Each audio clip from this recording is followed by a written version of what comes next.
años que estamos trabajando y tratando de cooperar en muchas cosas.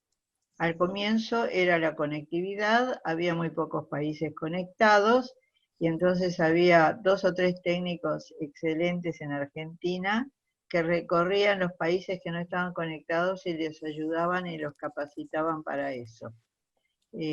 Todo eso era un trabajo gratuito, que nosotros poníamos una cuota todos los meses y con eso ellos viajaban y trabajaban. Pero desde hace unos pocos años, el tema de la conectividad, si bien es importantísimo y dentro de poco vamos a tener el proyecto Vela funcionando, es un proyecto que está, que es una fibra óptica que viene de Europa y que va a recorrer, el proyecto Vela en Siria va a recorrer los países latinoamericanos con fibra óptica a velocidades de giga y hasta tal vez terabits, lo cual apoyará la investigación, que es una de las cosas que tenemos que tener en cuenta. La investigación requiere de velocidades muchas veces mucho mayores que otras actividades, que otros organismos, ya que, por ejemplo, cuando estás enviando un ADN necesitas un análisis rápido, o cuando quieres el servicio meteorológico, que se envían los datos a Estados Unidos muchas veces y necesitas que regresen el pronóstico en el tiempo hábil para que realmente se pueda decir, y no después como sucede en Uruguay, que llega después y entonces no sirve de nada el pronóstico. Bueno, en este caso, ayer justamente escuché una audición de la ONU en la que están realmente muy preocupados por el tema del cambio climático, que está en este momento con un calentamiento de la Tierra mayor al esperado. Me parece que en el mes de enero fue el mes más cálido desde hace no sé cuánto tiempo, y bueno, esto es un peligro enorme. Entonces nosotros elegimos 2 temas para operación y seguiremos buscando otros temas. Lo que nos importa es que los investigadores latinoamericanos cooperen entre sí y faciliten el avance de sus investigaciones. Ahora van a tener la exposición de Paula Ellinger, como les comentó Laura, y de Tania Guillén, que les hablará sobre temas. Paula sobre acciones climáticas globales y Tania sobre los fundamentos científicos para el calentamiento global. Creo que es un avance muy grande que podamos cooperar entre nosotros y así avanzar de una mejor y más rápida manera en nuestro conocimiento. Bueno, buena suerte a todos y muchas gracias por atenderme. Hasta luego. Guida, mil gracias por tu intervención. Bueno, ahora yo les voy a contar un poquito sobre quiénes son nuestras ponentes del día de hoy. Voy a parar de compartir pantalla porque me gustaría que Paula y Tania activen sus cámaras para que todos las conozcan. Mientras las presento, Tania Guillén, hola Tania, y hola Paula. Bueno, Tania Guillén es ingeniera ambiental con máster en manejo de recursos naturales y especializada en adaptación al cambio climático. Hoy Tania nos va a hablar sobre ciencia del cambio climático, qué significa el 1.5 grados de calentamiento global. Recientemente se involucró en la preparación del reporte especial sobre el calentamiento global de 1.5 grados en el panel intergubernamental sobre cambio climático de las Naciones Unidas. Y actualmente es investigadora, perdón, voy a poner mute acá, eso, ya. Y actualmente es investigadora en el Centro de Servicios Climáticos de Alemania. Y después tenemos a nuestra siguiente ponente el día de hoy, que es Paula Ellinger, y ella nos va a hablar sobre acciones climáticas regionales, numeral 6D, proyecciones 2020. Paula es responsable regional de acción climática en la Fundación Avina. Antes se ha desempeñado como coordinadora de la estrategia para la Amazonía de la Fundación Avina. Es miembro de la Red Regional de Cambio Climático y Toma de Decisiones y está graduada en Relaciones Internacionales de la Universidad de Brasilia y tiene una maestría en Estudios para el Desarrollo con especialización en Desarrollo Local. Agradecerles a ustedes dos nuevamente, muchísimas gracias por este espacio, por querernos compartir su conocimiento y bueno, vamos a empezar con Tania para que nos compartas pantalla. Las personas que están conectadas, recuerden que pueden ir haciendo sus preguntas por el chat. Al finalizar de la presentación de las dos ponentes, vamos a tener el espacio para contestar sus preguntas. Les pedimos que mantengan sus micrófonos en silencio y estaremos muy pendientes por el chat. Te doy ahora sí, Tania, la palabra y activa tu micrófono y podemos empezar. Hola, ¿me escuchan? ¿Ven la presentación? ¿Laura? Sí, perfecto. Perfecto. Te vemos y te escuchamos. Perfecto. Muchas gracias, Laura, por la oportunidad. Gracias a la red también por interesarse en el tema, que ahora me es claro que no es precisamente un tema que lleve mucho antecedente en la red y es de suma importancia, ¿no? Ver que más y más redes colaboran y se implican en el tema de cambio climático. Además de poder aprovechar la tecnología baja en emisiones, ¿no? Como lo es la tecnología virtual, de poder compartir el conocimiento desde distintos lugares del planeta. Mi nombre es Tania Guillén y como mencionaba Laura, estoy trabajando desde hace 4 años en el Centro de Servicios Climáticos de Alemania y estuve involucrada en el reporte del 1.5 grados del IPCC, de lo cual hoy les quiero compartir un poco y brevemente porque son las bases. Perdón, ok. Primero queremos comenzar, ¿no? Explicando así brevemente, y esto seguramente lo vimos todos en el colegio, en la escuela, sobre el efecto invernadero, que es el cual mantiene una temperatura que da pauta a que la vida sea como la conocemos actualmente, ¿no? Una parte de la energía se refleja nuevamente al universo y otra parte se absorbe por medio de esta capa que protege la Tierra.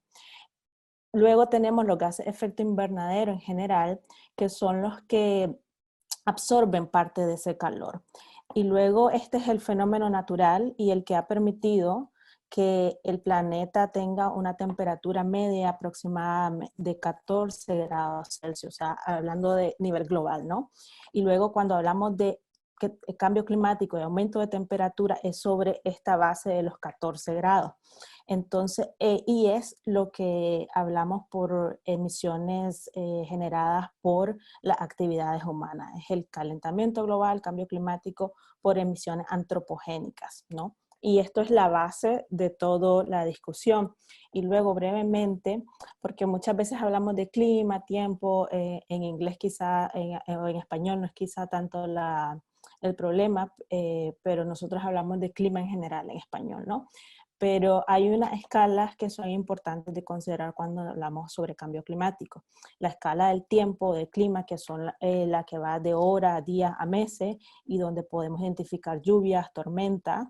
Luego está la variabilidad climática, que esto va de meses a décadas, o la época seca, época de lluvia, o verano, invierno, etcétera.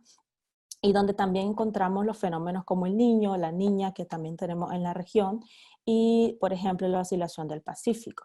Luego tenemos el cambio climático, que estas son ya escalas de tiempo más largas. Hablamos de décadas a siglos y de hecho cuando hablamos de cambio climático hablamos de mínimo 3 décadas, o sea 30 años. Y aquí en esta escala de tiempo es en la que se encuentra también el aumento del nivel del mar, la acidificación, entre otros fenómenos. Estos solo son ejemplos. Para que veamos dónde viene la historia, tenemos aquí, por ejemplo, la temperatura anual media global, y esto es en base, ¿no?, a lo que comentaba anteriormente de los 14 grados de temperatura global, que es lo que ha permitido la vida como la conocemos. Y aquí pueden ustedes identificar en este gráfico la tendencia al aumento, y estas son observaciones tanto que se han hecho a partir de monitoreo en el hielo, como los monitoreos que se han ido también realizando desde el siglo antepasado prácticamente, en distintas estaciones, en distintas regiones del planeta. Y aquí una imagen interesante que quizás ustedes algunos han visto, que es sobre la figura de Hawkins, es un científico en Inglaterra, donde ustedes pueden identificar de manera visual y muy claramente cómo esa temperatura ha ido aumentando y que básicamente en la última década el aumento va siendo mayor y mayor. Esto, la segunda gráfica es la evolución también de reciente, y está sobre las observaciones en el Polo Sur y en el Mauna Loa de las emisiones de dióxido de carbono. Y ustedes pueden aquí identificar que hay una tendencia que se asimila con la temperatura identificada anteriormente. Y luego, viendo de dónde vienen estas emisiones, es principalmente de los combustibles fósiles, del cemento, del cambio de uso de suelo, que tiene una parte importante en la región latinoamericana, y también de efectos en las dinámicas propias de los distintos sistemas que hay en el planeta, ¿no? Y luego acá, ya Aida comentaba anteriormente, ¿no?, que estamos identificando récords. A mí me entristece mucho que cuando publicamos quizá en nuestras redes sociales, estamos siempre últimamente hablando de récord y no necesariamente eso es positivo.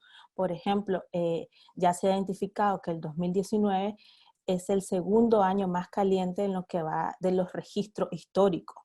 Y esto significa que la Tierra alcanzó una temperatura media global de más de 1.15 grados Celsius a lo que es la temperatura global.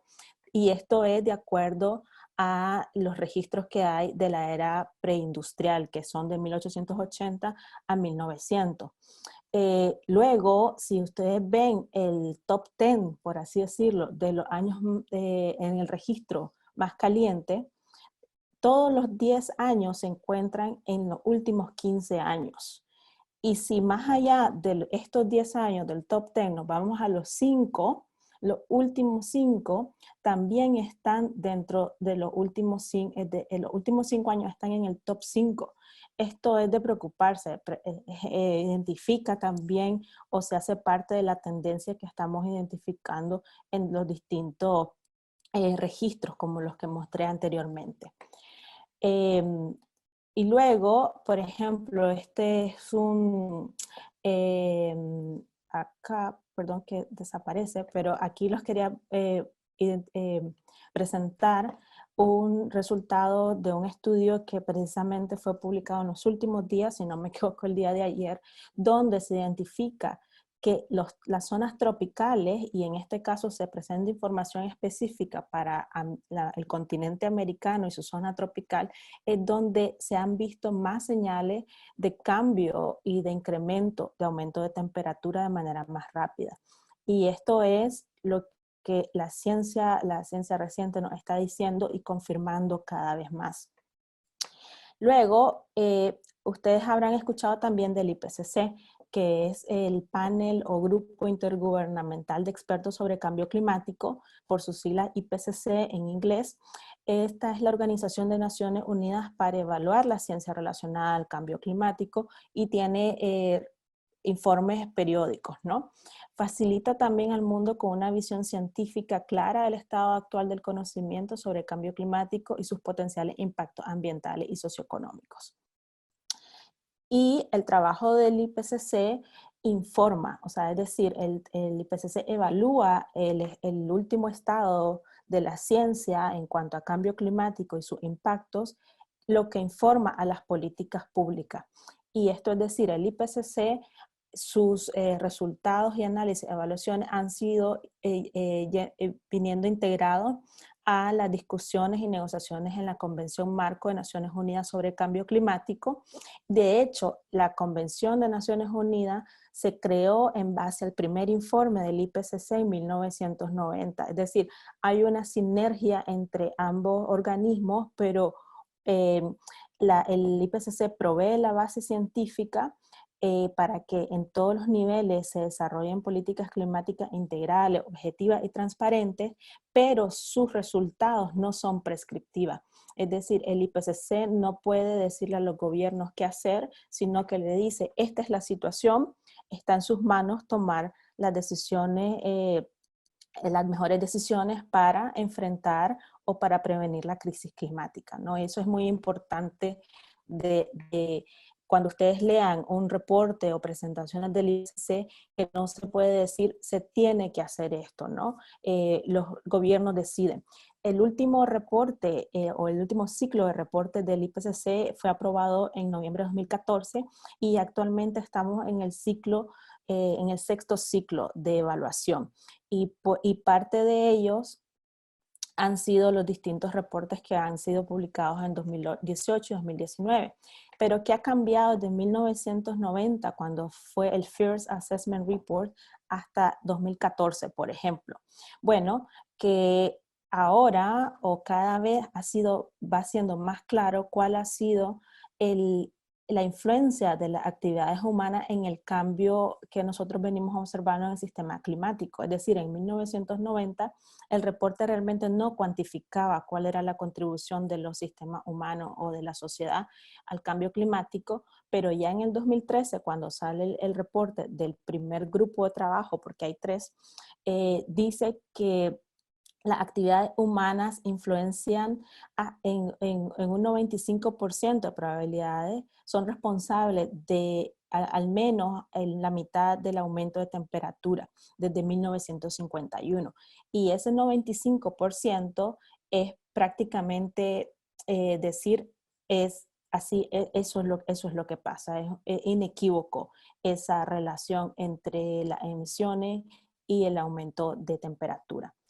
En cuanto a los impactos del cambio climático en América Latina, en ese reporte, que el siguiente va a ser aprobado en 2021, si no me equivoco, que es el de grupo sobre adaptación, vulnerabilidades e impacto, ahí ya se pueden identificar distintos impactos que hasta el momento se presentan en la región de Latinoamérica y el Caribe, ¿no? Y ahí ustedes podrán observar los distintos dependiendo de la región donde ustedes están ubicados. Los impactos van desde el aumento de temperatura, a los cambios de escorrentía, la afectación también a la biodiversidad, como también a la parte de salud en cuanto a distintos vectores de enfermedad. El ciclo sexto del reporte que les comentaba anteriormente comenzó en el año 2000, el primer reporte fue aprobado en octubre de 2018 y este es el reporte del que yo les voy a platicar también, que es el de los 1.5 grados de calentamiento global.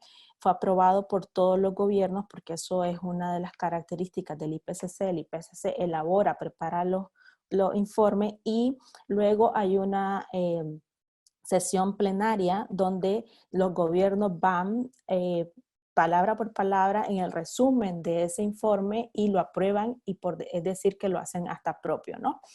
Luego en agosto del año pasado se aprobó el reporte sobre cambio climático y uso de la tierra y en septiembre se aprobó el reporte sobre océano y la criosfera. Estos son 3 reportes especiales que son parte del ciclo de evaluación y los siguientes 3, que son los que llevan más tiempo de trabajo, comenzaron desde el año pasado a integrarse los equipos, está actualmente el grupo de mitigación en el proceso de revisión, serán finalizados en el año 2022 hasta el resumen técnico que es aprobado también por los gobiernos. Y luego, para darles un resumen sobre lo que son los 1.5 grados, ¿qué nos dijo el reporte ya en el 2018? Bueno, que las actividades humanas ya a este momento o al 2018 habían causado un calentamiento global de aproximadamente 1 grado de temperatura.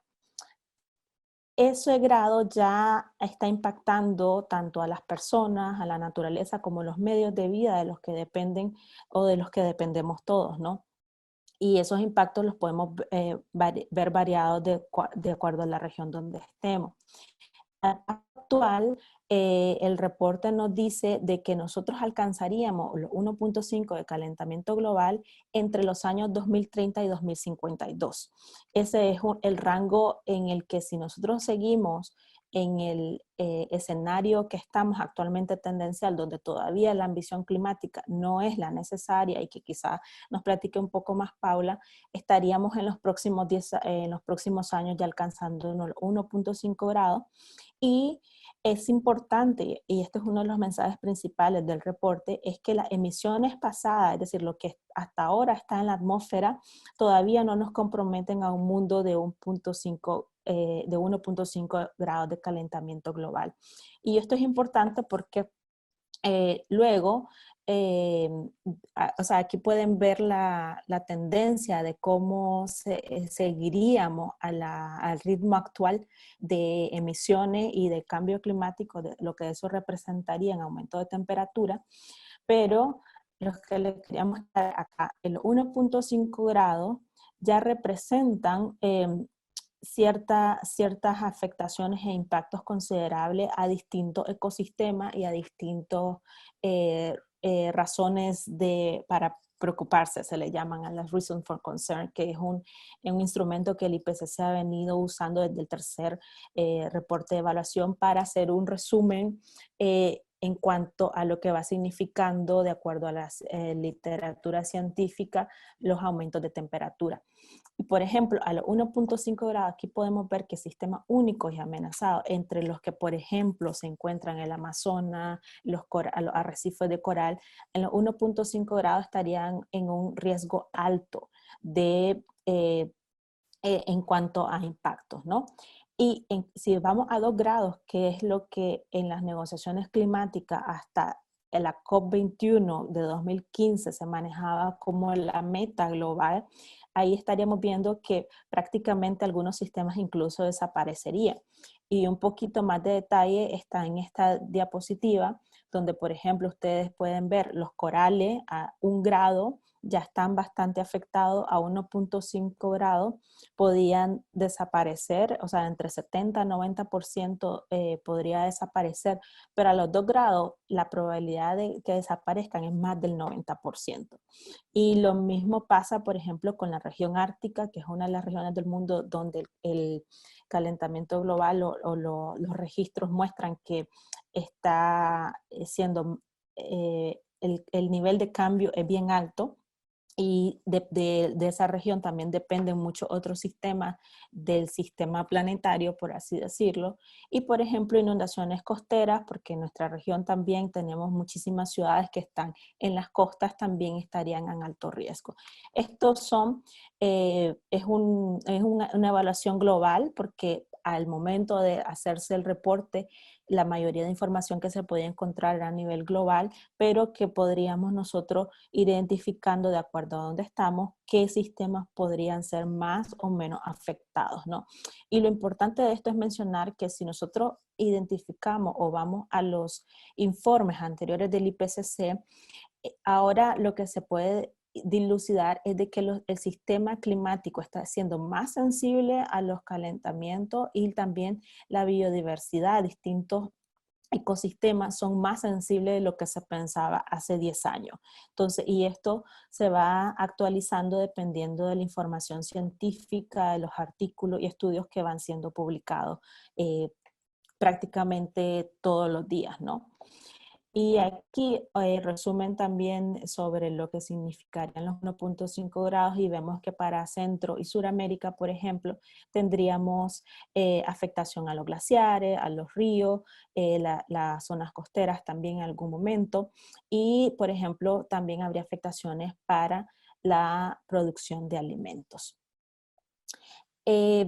Nosotros como comunidad global, si queremos y realmente yo creo que debemos limitar el calentamiento global a 1.5 grados, las emisiones deben reducirse hasta cero a más o menos el año 2050. Y esto es una meta ambiciosa, pero que, por ejemplo, aquí en la Unión Europea se están planteando estrategias para poder alcanzar esa meta, ¿no? Y hay políticos o partidos políticos o sectores que dicen eso no es posible, pero también hay otros donde se les presta más atención, ¿no? Incluso el Partido Verde aquí en Alemania es una situación curiosa, en las últimas elecciones está siendo más y más votado. ¿Cómo podemos limitar en palabras sencillas y siendo un resumen, un super resumen de la información? Bueno, las emisiones, como decía, deben caer por lo menos al 45% al 2030. Debemos alcanzar ese cero neto de emisiones al año 2050. Las reducciones de emisiones debe considerarse que tendrían un impacto inmediato y directo en salud, porque a partir de que utilizamos menos combustibles fósiles, también estamos emitiendo menos gases, menos contaminación, principalmente en las ciudades congestionadas, etc. Debemos reducir grandemente las emisiones en todos los sectores. Debemos hacer cambios de tecnología, de las fuentes de energía, construcción, por ejemplo. Y para ir terminando, aquí la CEPAL en el año 2015 generó un reporte sobre la economía y cambio climático, y aquí nos da pauta como para ver cuáles son los sectores que deberían trabajarse más en cuanto a reducciones ambiciosas. Y en la región vemos que tenemos energía como el sector principal, agricultura sigue siendo muy importante, y el otro que es el cambio de uso de suelo y silvicultura, que para las regiones forestales o boscosas que todavía tenemos en la región es todavía un problema, ¿no? Y que se ha reducido, o sea, que la porcentaje de emisiones por cambio de uso de suelo se ha reducido, pero eso no significa que el problema se haya reducido, sino que quizás estamos emitiendo más como región, ¿no? Yo como resumen también les quería compartir el resumen o el mensaje principal del reporte de los 1.5 grados, y es que cada acción que hagamos a nivel individual, a nivel de municipio, a nivel de nación, importa. Cada aumento de temperatura importa, como les decía anteriormente, el sistema climático y los ecosistemas están siendo más y más sensibles a los cambios.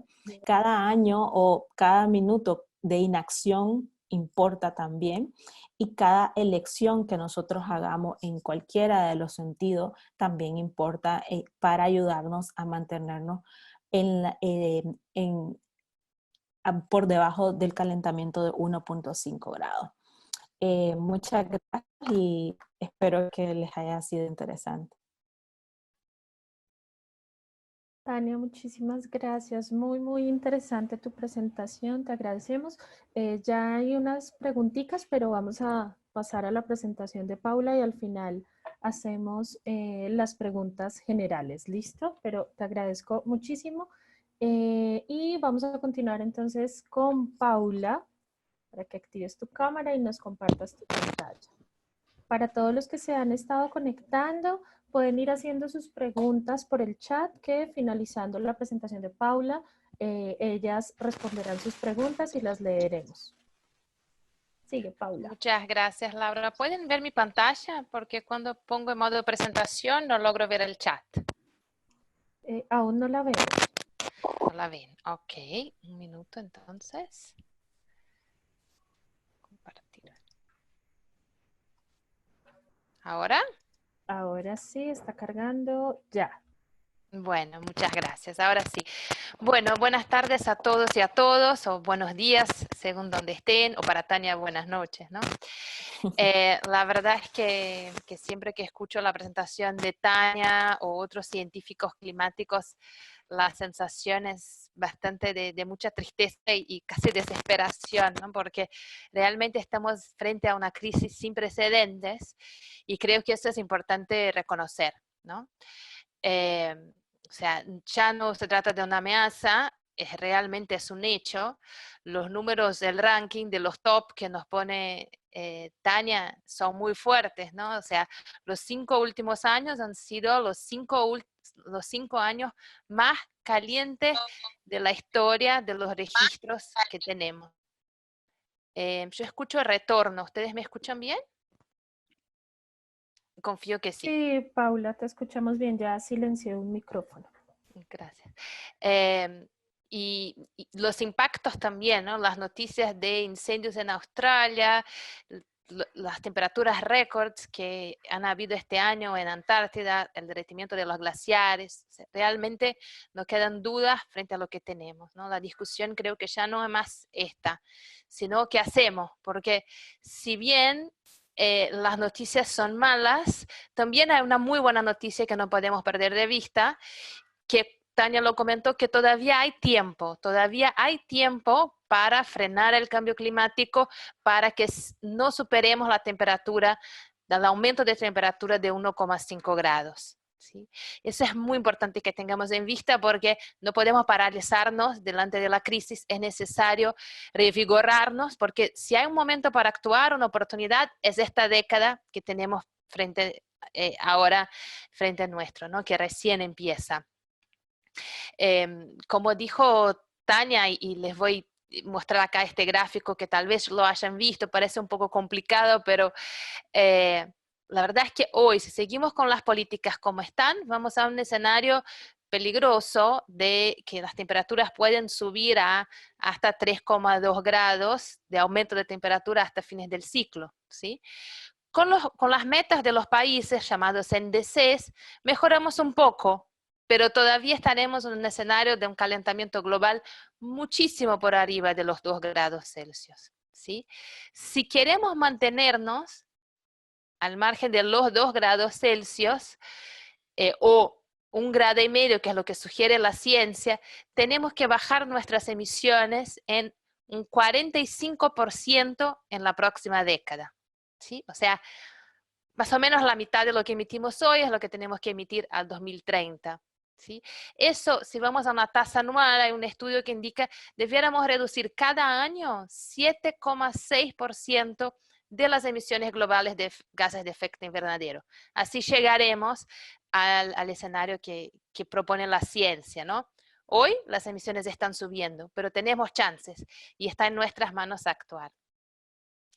Ahora bien, si pensamos, ok, todavía estamos frente a una oportunidad, ¿cómo actuamos, no? ¿Cómo resolvemos la situación? Entonces, ahí creo que es importante tener en cuenta que no hay una receta mágica, ¿no? No hay una acción, una política de un gobierno que vaya a resolver el problema, ¿no? Y no serán solo los gobiernos nacionales solos.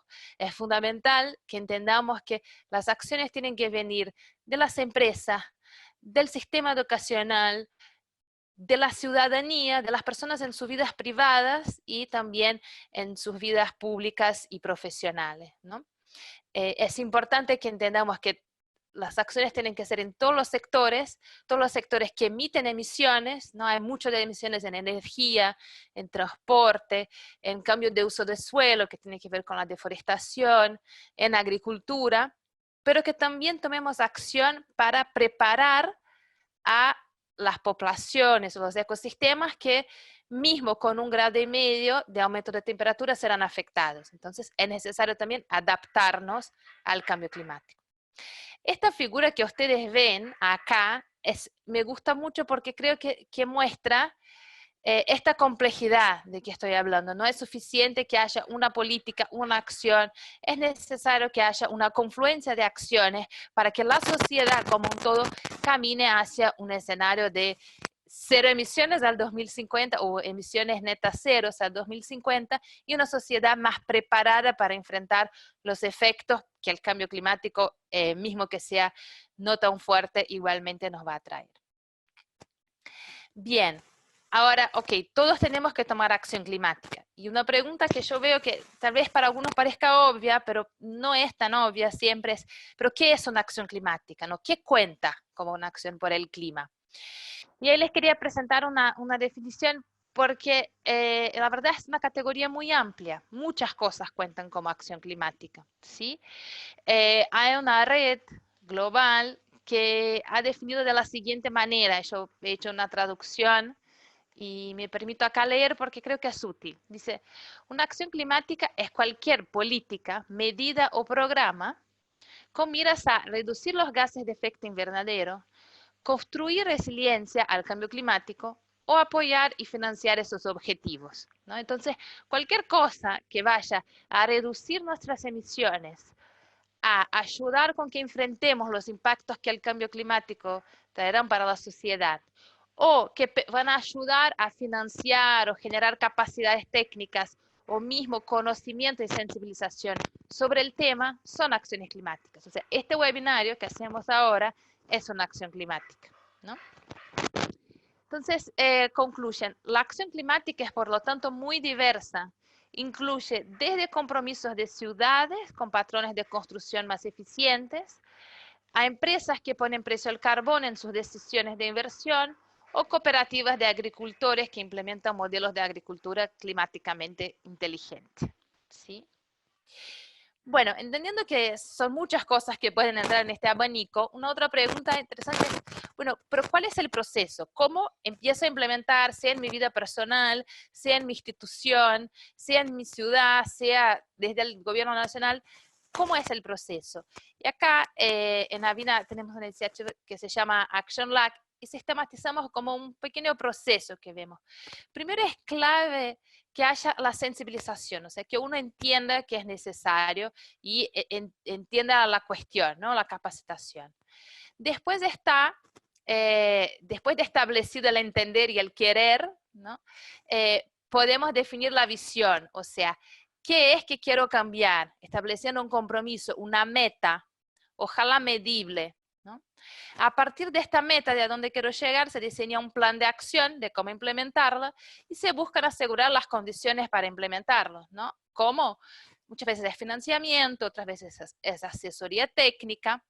Después está la implementación misma y se recomienda mucho que la implementación sea siempre acompañada de monitoreo y evaluación para que se puedan ir haciendo ajustes en el camino.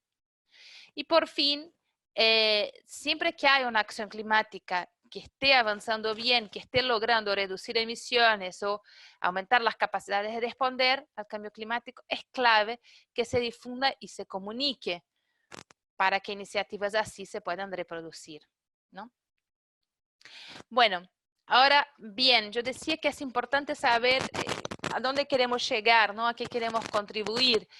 Y ahí hay algunos elementos que es importante tener en cuenta de cuál es la cara de esta sociedad que es resiliente y que emite, es cero neta en emisiones en 2050. Bueno, es una sociedad donde hay más bosques, donde se conserva y donde se deforesta áreas que han sido deforestadas, donde los edificios son cero en emisiones, entonces se logra sistemas de calefacción y aire acondicionado que no emiten o que permiten una eficiencia térmica mucho mejor, ¿no? Cambiamos la matriz energética. Es una sociedad donde el transporte es sobre todo un transporte público y un transporte bajo en emisiones y ojalá no motorizado, en donde la infraestructura está adaptada a los impactos del cambio climático. Estos son algunos aspectos que me parecen interesantes tener en cuenta al armar la visión, ¿no? Y bueno, después algunas preguntas tipo tip, por si alguno está pensando en diseñar acciones desde sus instituciones o en su vida personal. Es bueno, cuando piensen en armar, bueno, voy a hacer, no sé, por ejemplo, yo veo que acá está Carolina, que es coordina la red de hospitales verdes y saludables en América Latina, está acá en los participantes. Y ella trabaja con hospitales de toda la región, generando compromisos para que reduzcan sus emisiones, ¿no? Entonces, no sé si lo hace, pero si yo estuviera en su posición lo haría. Bueno, preguntemos, ¿la acción que se implementa en este hospital reduce la huella de carbono de su institución? Ayuda a responder a los efectos del cambio climático, en este caso sobre la población que se hospitaliza, digamos, ¿no? Tiene potencial de generar cambios en otras personas, o sea, instituciones como escuelas, hospitales, tienen este poder también de replicar, de enseñar a otros, ¿no? Es apropiado para la realidad social, ambiental o productiva, ¿no? Y bueno, por último, ¿qué es necesario? ¿Qué necesito yo para implementar? ¿No? Necesito financiamiento, necesito capacidades, necesito nuevas herramientas, etc. Por fin, bueno, quería dar un par de ejemplos y voy a terminar con la campaña 6D y les van a entender por qué el título de la charla, ¿no? Bueno, algunos ejemplos de acciones climáticas. Acá a la derecha ven lo que estoy segura que todos conocen, que es el movimiento que ha sido empezado por los jóvenes que han hecho algo que nunca se había visto antes, paros a nivel global por el clima, por su derecho a un futuro equilibrado, a un futuro sano climáticamente, ¿no? Tan sencillo como eso, están parando y están llevando millones de personas a la calle para pedir el cambio. Y acá a su izquierda hay un ejemplo de una acción súper concreta que se está implementando en la isla de Dominica, en el Caribe. Como ellos tienen impactos fuertes de huracanes, entonces han decidido instalar paneles solares en hospitales para asegurar que tengan energía en situaciones de un desastre vinculado al cambio climático. Entonces, tanto se están adaptando, porque cuando pase algo así tendrán energía en los hospitales, cuanto es una medida que es sin emisiones, ¿no? O sea, van a tener energía solar, ¿no? Renovable. Bueno, dos otros ejemplos. Acá en Argentina hay una red que realmente recomiendo que todos los municipios de la región conozcan, que es la Red Argentina de Municipios frente al Cambio Climático, y movilizan acciones climáticas a nivel municipal, ¿no? Acá, por ejemplo, es una noticia que saqué hoy de su página, que el municipio de Bariloche incorpora luces LED más eficientes al alumbrado público. Y acá a su derecha está un otro caso de la región del Chaco, en este caso es una noticia de Paraguay, en que hay un sistema de alerta temprano cuando hay situaciones de inundaciones que están vinculadas a los efectos del cambio climático. Entonces hay una red de comunitarios que se comunican por WhatsApp y van avisando que probablemente va a haber una inundación. Y con eso la gente se prepara, puede salir de sus casas y evitamos pérdidas de vidas y de bienes, ¿no? Y bueno, por fin, quería compartirles la campaña 6D. Nosotros en Avine con muchos socios hemos visto que muchas veces hay interés, hay ganas de tomar alguna acción, pero cuando uno se siente parte de un movimiento es más fácil hacerlo. Entonces, como esta puerta de entrada a empezar a tomar acciones climáticas, hemos propuesto esta campaña global que se llamó 6D, porque el objetivo inicial era que durante la COP el año pasado, el viernes 6 de diciembre, movilizáramos acciones climáticas en todo el mundo, que la gente pudiera sumarse a esta cadena y cada uno de su rincón del mundo poder sentirse parte de una cadena global en que uno toma acciones climáticas, ¿no? Hemos hecho, fue súper exitosa, por lo cual vamos a seguir este año, ¿no? Ojalá movilizando una cadena más grande. ¿Y qué fueron las acciones que las personas o instituciones hicieron? Había acciones desde alimentación sustentable en el sentido de que dejo de comer carne o consumo de producción local para que no haya emisiones en el transporte, ¿no? Muchas de gestión de residuos, muchas también en temas de restauración de áreas verdes, de plantíos de árboles, ¿no? Entre otras acciones. Hemos llegado con la cadena a 93 países, o sea, realmente logramos ser globales. En total fueron 163 ciudades en esos 93 países donde se han implementado acciones y hemos contado 319 acciones climáticas concretas y colectivas. Después habían miles de acciones más individuales, ¿no? Pero promovidas por colectivos llegamos a 319 el día 6 de diciembre. Y que fueran promovidas por 1095 organizaciones. En términos de personas que también han tomado acciones a nivel individual, llegamos a 14.965. Y bueno, nuestra idea es seguir este año. La fecha que vamos a movilizar este año será el 6 de junio, que también es el Día Mundial del Medio Ambiente. Y pueden buscar en nuestra página Save Dates Now cómo sumarse a esta cadena global. Gracias. Paula, muchísimas gracias a ti también. Una presentación increíble que nos abre todo un mundo de posibilidades. Entonces, bueno, como lo prometido es deuda, vamos a empezar a resolver las preguntas que nos han dejado por el chat. Entonces, te pido, Tania y Paula, puedan abrir sus cámaras. Yo voy a ir leyendo las preguntas y ustedes pues deciden quién la contesta. ¿Listo? Y por supuesto, si alguien de los que está como espectador quiere abrir sus micrófonos y hacer la pregunta también por voz, bienvenidos, háganlo. Vamos a empezar con la primera y es la primera que hacen, bueno, Carol Link y Catalina nos pregunta que si es posible compartir las presentaciones al final del webinar, entonces es pedirles a ustedes el permiso para eso. Igual vamos a tener la grabación de este webinar y la idea es que todos puedan después volver a revisarla. Pero la pregunta principal de Catalina es si pueden compartir las presentaciones. Listo. Entonces se las enviaremos a todos los que se inscribieron a través de correo para que las puedan tener y consultarlas. Aquí, siguiente pregunta. Omar Flores dice, en cuanto a la adaptación de la infraestructura, dar ejemplos, por favor. Y creo que esta tiene relación con la presentación de Paula. Yo también quisiera ahí ponerme cuchara. Claro que sí. Vale.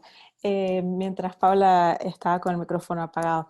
Yo quisiera dar un ejemplo completo.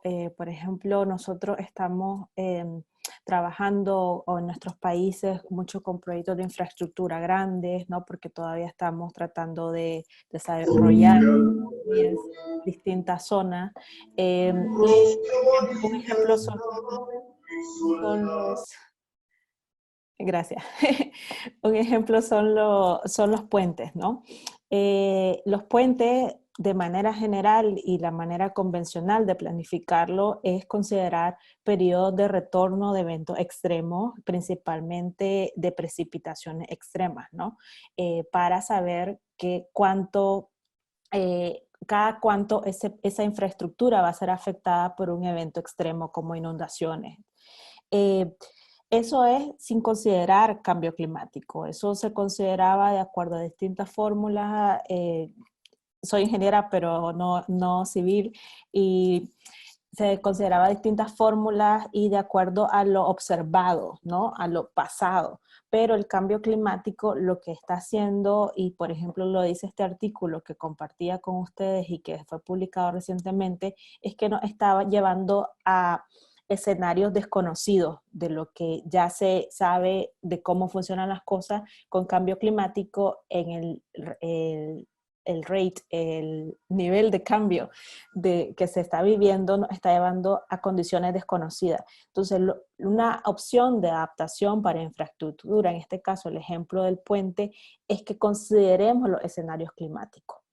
Hay información, se está generando mucha información sobre escenarios climáticos, se está haciendo un downscaling para hacer cada vez la información más acertada a las regiones y a una escala mayor que permita, o menor que permita que la información sea más adecuada a una región, a una localidad, y entonces debemos de procurar que toda inversión de ese tipo sea considerando los escenarios climáticos y hacerla lo que podemos llamar resiliente al clima o climate resilient, como pueden encontrar en mucha literatura. Eso es un ejemplo claro y que para la región debe considerarse, y que nuestro gobierno y tanto aquellos que construyen infraestructura grande tienen que considerar, incluir información climática.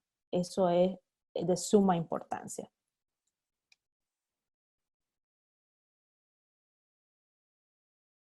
Gracias, Tania. Paula, ¿tú quieres agregar algo a esta pregunta? Sí, sí, porque yo veo acá también que Omar hizo un par de comentarios y preguntas en el sentido, bueno, ¿y cómo hacemos cuando la infraestructura ya está construida, ¿no?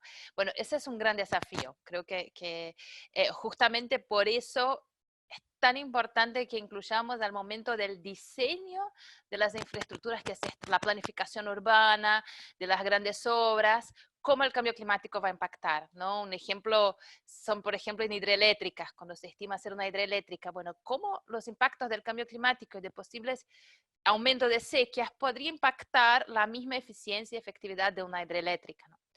Pero claro, ¿y qué hacemos en los casos en que las cosas ya están, ¿no? Ahí creo que hay que hacer todo un análisis, va a depender muchísimo de cuál es la infraestructura de la cual estamos hablando, pero siempre me gusta dar mensajes de cosas que sí se pueden hacer, ¿no? Entonces, compartir dos iniciativas.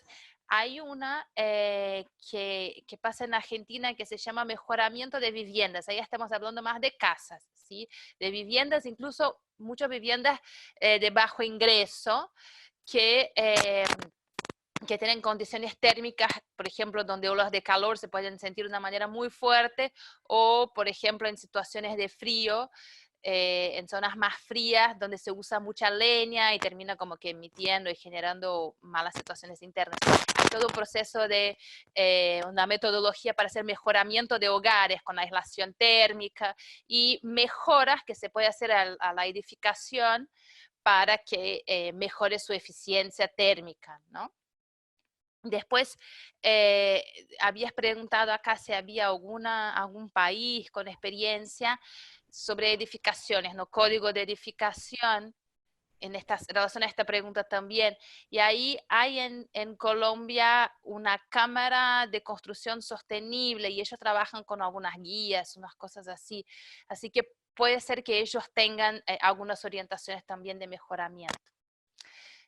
Gracias. Listo, Paula, mil gracias. Y Tania, vamos a continuar con la siguiente pregunta y la hace Marta Sofía. ¿Qué nivel de investigación conocen sobre emisiones diferentes al carbono como elemento principal responsable del calentamiento? Por ejemplo, el nitrógeno. Ah, y dice Paula, en Boyacá, Colombia, tenemos una región funcional. Alrededor de 8 pequeños municipios de sexto nivel pertenecen a ICLEI, descarbonización en municipios mineros, un reto.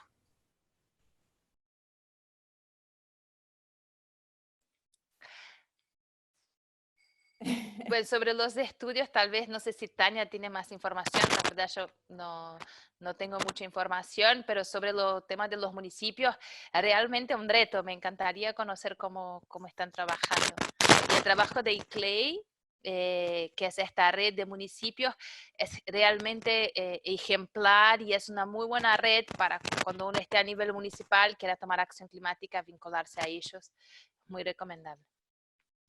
Sí, en cuanto a la información, como les mencionaba anteriormente, el IPCC tiene 3 grupos de trabajo. Uno es sobre la parte del sistema climático, el cual identifica todo cómo funciona la dinámica del clima.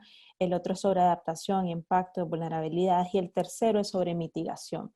En los reportes del IPCC se pueden encontrar información sobre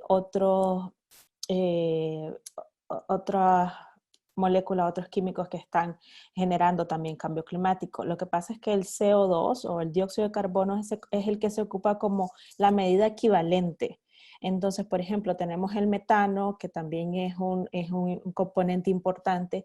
El metano, si no me equivoco, tiene 14 veces más,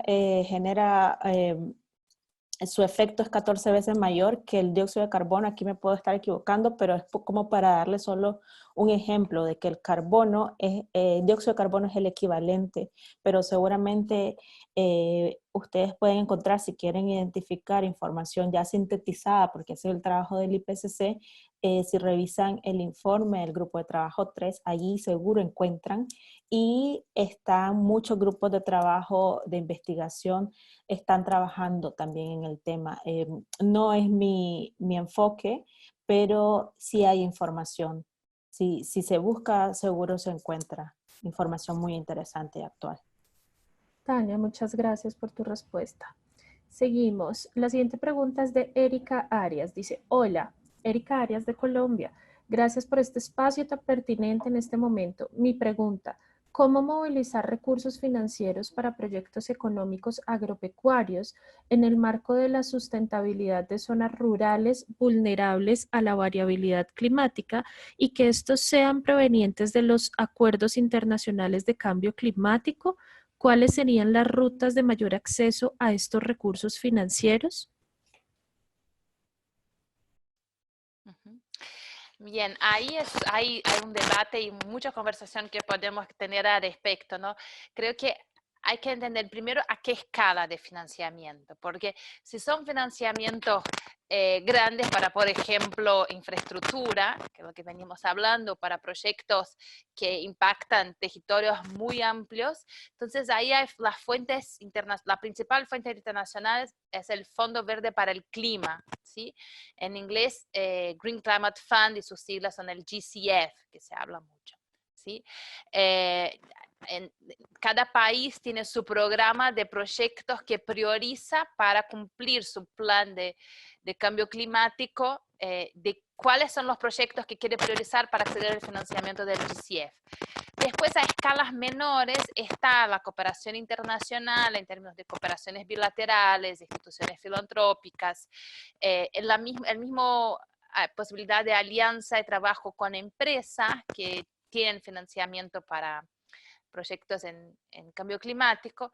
Y yo destacaría también cada vez más para América Latina mirar a los presupuestos nacionales, ¿no? ¿Qué hay en términos de fondos nacionales, presupuestos nacionales que pueden asignarse para medidas climáticas? Y solo para destacar que muchas veces una medida climática tiene mucho que ver con medidas de desarrollo sostenible, entonces a veces no es un fondo que lleve el nombre Fondo de Cambio Climático, pero por ejemplo un fondo para pequeños agricultores que fomente buenas prácticas agrícolas puede financiar cosas que tengan un impacto positivo en la capacidad de respuesta de los productores al cambio climático. Eso. Gracias, Paula. Tania, ¿quieres comentar algo? No. Listo. Siguiente. Catalina nos escribe nuevamente. Ella había hecho una pregunta inicial. De hecho, fue la primera que dice, permítanme, que decía, bueno, que se van a compartir las presentaciones. Y ahora ella nos hace nuevamente. Mi pregunta está relacionada con cómo empezar a tener este tipo de conversaciones con las personas que no están al tanto de la crisis climática y no entienden que no es una crisis solo de los ambientalistas. ¿Qué acciones se pueden realizar para no preach to the choir?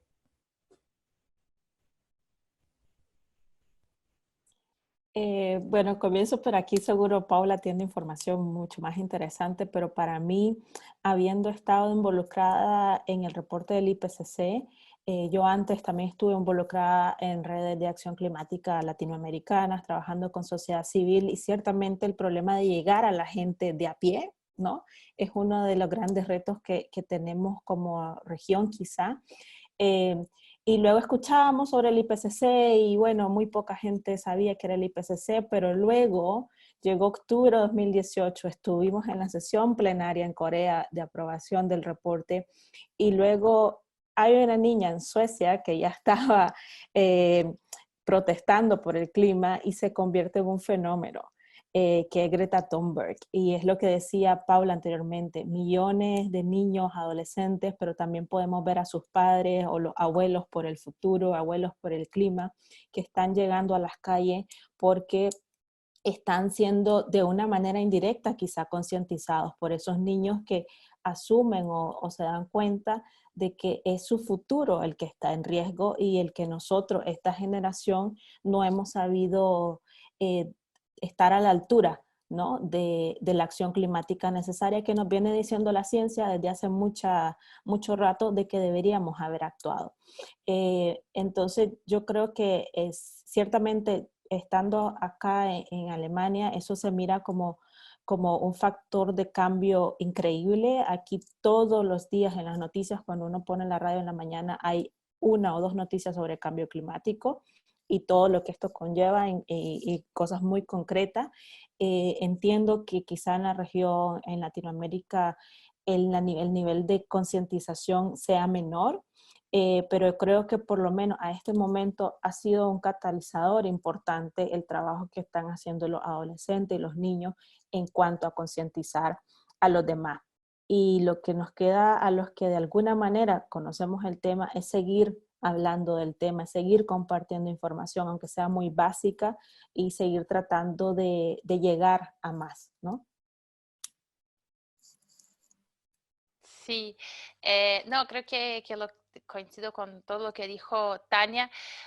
Apenas algunas breves reflexiones. Yo creo que cuando uno no está para nada enterada en el tema, yo creo que hay que cuidar para que el acercamiento sea desde un lugar de su interés, de alguna manera, ¿no? Su futuro, sus hijos, su empleo, o sea, desde un área de su interés es importante que sea el acercamiento, y que sí, uno esté respaldado de datos, ¿no? Que tenga la información, pero yo creo que el proceso de concientización pasa por combinar datos con hablar desde el punto de vista también ético, de valores y emocional mismo, de qué es que está en juego, ¿no? Porque estamos hablando de cambiar todo, cambiar la forma como funciona la sociedad, entonces tienes que tener un incentivo muy fuerte para hacerlo, si no es mucho más fácil negarlo, rechazarlo, dejar que otro lo haga y todo.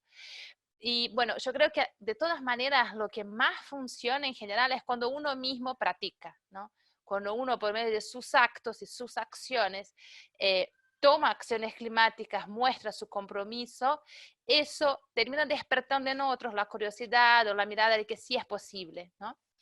Así que eso, hay mucha gente muy buena trabajando en temas de comunicación del cambio climático, redes de periodistas, videos buenísimos en internet. Por suerte estamos en un momento en que eso empieza a ser un poco más fácil, a pesar de que es un tema muy arduo para hablar y concientizar. Gracias, Paula. Gracias, Tania. Bueno, Ray Ibarra pregunta, actualmente en México es muy difícil involucrar a la población en el tema. Lo ven de forma lejana o subestiman los riesgos. ¿Cómo poder diseñar estrategias efectivas para revertir esta situación de acuerdo a sus experiencias?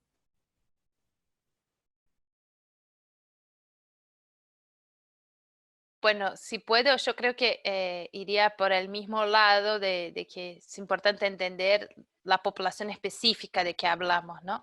Para entender cómo el cambio climático le va a impactar a esta población.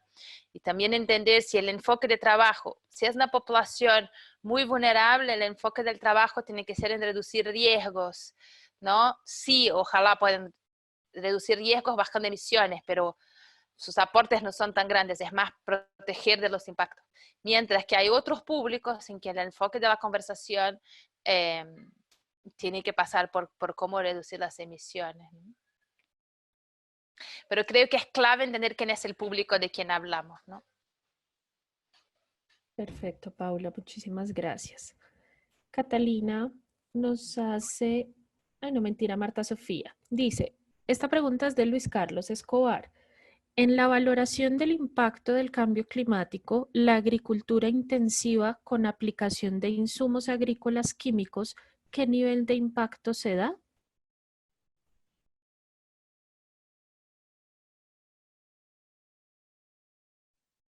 Perdón. Te la No vuelvo a entiendo. leer. Sí, Tranquila. perdón. Dice, en la valoración del impacto del cambio climático, la agricultura intensiva con aplicación de insumos agrícolas químicos, ¿qué nivel de impacto se da? No tendría la respuesta a mano. Creo que sí, creo que parte de esa información está precisamente en el informe sobre cambio de uso de suelo y cambio climático aprobado en agosto que presentaba anteriormente. Lo que se habla es que, claro, también lo mencionaba Paula anteriormente, que cuando hablamos de cambio climático también es pensar en temas de desarrollo, temas de sustentabilidad, y es que no podemos seguir teniendo una agricultura intensiva con el uso de todos los fertilizantes, que también en parte seguimos desconociendo sus efectos tanto en la salud del ambiente como en la salud humana. Y por otra parte, producir tanto alimento y tirarlo, ¿no? Porque también eso es una parte importante, que no estamos produciendo para que la gente esté, ¿cómo se dice? ¿Cómo lo puede aprender? Para una alimentación sustentable y de todo, sino que hay partes del planeta en el que producimos muchísima alimento, pero en la otra parte del planeta eso se bota, ¿no? Y eso también genera emisiones. No tendría el dato exacto y creo que hay información seguro sobre el impacto de los distintos fertilizantes,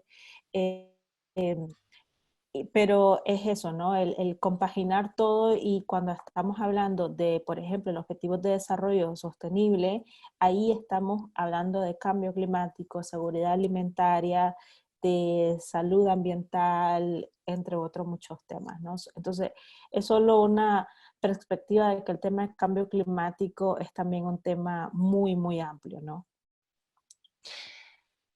Ahí, Laura, si puedo solo aportar una perspectiva a lo que dice Tania, que sí, hay que ver, bueno, los números exactos del factor de emisiones, ¿no? Del uso de los fertilizantes, así. Pero en cuanto a sectores, ¿puedo compartir mi pantalla cortito? Hay una publicación que es súper buena, realmente les recomiendo, es de CEPAL, que pone visuals, así, varios gráficos sobre el cambio climático. Y acá podemos ver cómo los sectores están impactando las emisiones. A nivel global, la agricultura es responsable por un estimado de un 11%, ¿no? Ahí, claro, hay varias cosas incluidas en este sector, pero uno de esos tiene que ver con la práctica de uso de fertilizantes. Y a nivel de América Latina, este porcentaje aumenta. Estamos hablando de que el 23% de las emisiones está vinculada al sector agrícola.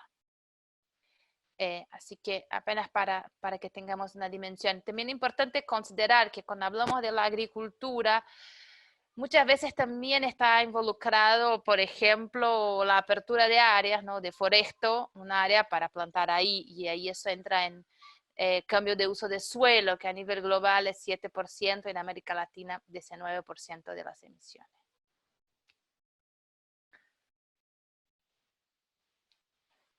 Muchas gracias, Paula. Listo, vamos a continuar con la siguiente pregunta. Ya puedes dejarte con eso, gracias, para que te vean. Listo.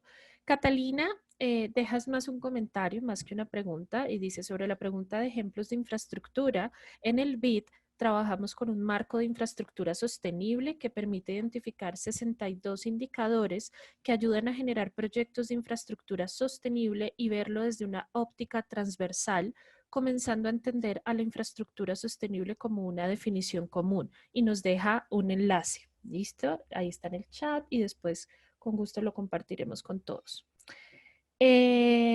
Omar Flores dice: ahora deberíamos considerar eventos extremos en normativa y códigos de construcción. ¿Hay algún país que ya los considera? Ahí, Laura, pasé después el link en el chat de la Cámara de Construcción Sostenible de Colombia, que puede ser una buena referencia para responder. Listo, genial, Paula. Igual esto se los enviamos entonces con la presentación. Tania. Sí, también yo conozco de una iniciativa que tiene en Costa Rica, de hecho estamos trabajando con ellos, sobre el considerar o hacer que la infraestructura que se está planificando sea climáticamente resiliente también. Según entiendo, están mandatados por decreto o por legislación nacional a que la nueva infraestructura o lo que se esté considerando en materia de infraestructura esté también considerando el tema de los escenarios climáticos. Entonces, y se están creando protocolos a nivel nacional y es algo que está por ley. Entonces, sería un ejemplo interesante también de ver qué tan avanzado está y quizá un buen ejemplo para replicar en la región, ¿no? Gracias, Tania. Listo. Tamara pregunta, ¿qué acciones podríamos realizar para la protección de los arrecifes de corales?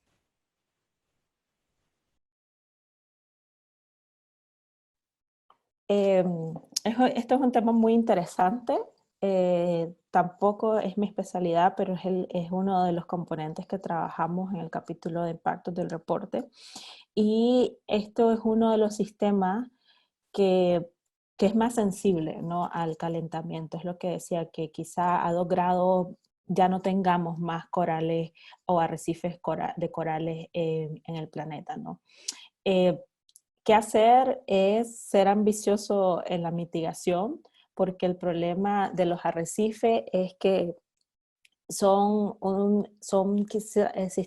sistemas localizados muy puntualmente, ¿no?, en algunas regiones del planeta, pero que están afectados por 2 factores principalmente: el aumento de la temperatura del agua en la que se encuentran y el nivel de acidificación. Y la acidificación depende de la temperatura del agua. Aquí es donde vemos las relaciones muy estrechas y muy sensibles que hay en los ecosistemas.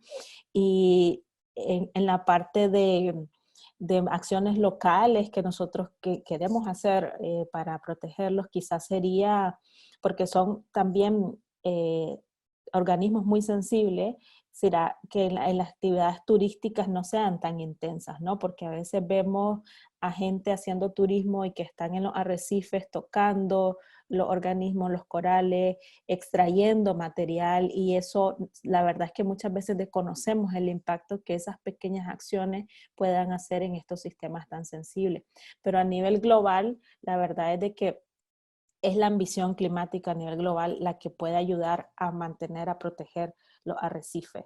A nivel local están esas pequeñas acciones de restricción, principalmente para la actividad turística y pesquera también que tenemos en la región, pero a nivel de mantener el ecosistema en sí, creo que es donde está nuestra responsabilidad también global, ¿no?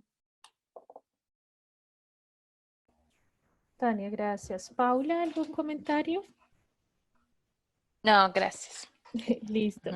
Creo que ya revisando hacia atrás no hay más preguntas, pero sí han dejado algunos comentarios y los voy a leer rápidamente y empieza, bueno, a todos les dan las gracias por sus respuestas y Edwin Castellanos dice: el nitrógeno contribuye al calentamiento a través del óxido nitroso que se emite en los suelos que se fertilizan. El alto uso de fertilizantes hace que el sector agrícola sea un sector muy alto en emisiones. Luis Hetman dice: excelente exposición, gracias. En el tema de infraestructura existe la construcción sostenible ecológica y la aplicación de materiales propios de la región y su reutilización en los mismos. Edwin Castellanos nos vuelve a comentar: el óxido nitroso tiene un potencial de calentamiento 300 veces más alto que el dióxido de carbono. Bueno, Paula, ahí nos dejaste tú el enlace del Consejo en Colombia sobre tema de construcción, que se los enviaremos junto con sus presentaciones. Marta Sofía dice: gracias, Tania y Paula. Todos ya dan las gracias. Excelente. Y ya, yo creo que ya no hay más preguntas. Reviso hasta el final. Y acá, Luis Predebel: ¿dónde puedo obtener información sobre el impacto de cambio climático comparando una misma superficie agropecuaria con producción tradicional versus agroecología, trigo, maíz, soya, sorgo? Estimo que debe querer saber el impacto en términos de emisiones, ¿no? O sea, cuánto supone una superficie con un tipo de producción tradicional versus agroecológica cuánto emite. Mira, yo creo que ahí hay que mirar si hay estudios de caso sobre este tema, ¿no? Seguramente hay muchos estudios de caso en el mundo del cambio climático donde se hacen mediciones, pero bueno, como quieres saber una misma área, ahí habría que ver si hay algún proyecto que ha hecho este comparativo, ¿no? Yo personalmente no lo conozco, pero hay mucho trabajo en términos de estudio de caso en el mundo climático. Y bueno, como dijo Tania, el IPCC siempre es la primera fuente a buscar, ¿no? Ahí ir en los estudios a que hace referencia al IPCC, pero si no hay muchas plataformas que comparten conocimiento sobre la temática. Perfecto. Ya no Perdón, tenemos. solo tal vez la FAO pueda tener algo para proponer alguna fuente, digamos. Genial. Paula, mil gracias. Tania, también mil gracias por su tiempo, por unas presentaciones fabulosas. Creo que generaron muchísimas preguntas y vamos a poder continuar ayudando desde aquí a este tema de cómo entender el cambio climático y qué acciones podemos seguir haciendo para contribuir en todo lo que está pasando. Les agradezco nuevamente, mil gracias a todos los que se conectaron. Vamos a tener después la grabación de este webinar, les vamos a tener también la presentación, las presentaciones de los dos y bueno, continuamos, cada mes vamos a tener un webinar con nuevos ponentes, seguir investigando en estos temas, seguir discutiendo con ustedes este tema tan importante y ya todos los que se inscribieron pues tienen los contactos desde Red Clara, Paula y Tania también, mil gracias y nos veremos en una próxima oportunidad. A ustedes por la oportunidad, ha sido un gusto. Igualmente, gracias a todo el equipo de Red Clara, Tania y los participantes. Gracias, que estén muy bien. Que tengan un buen día. Chao.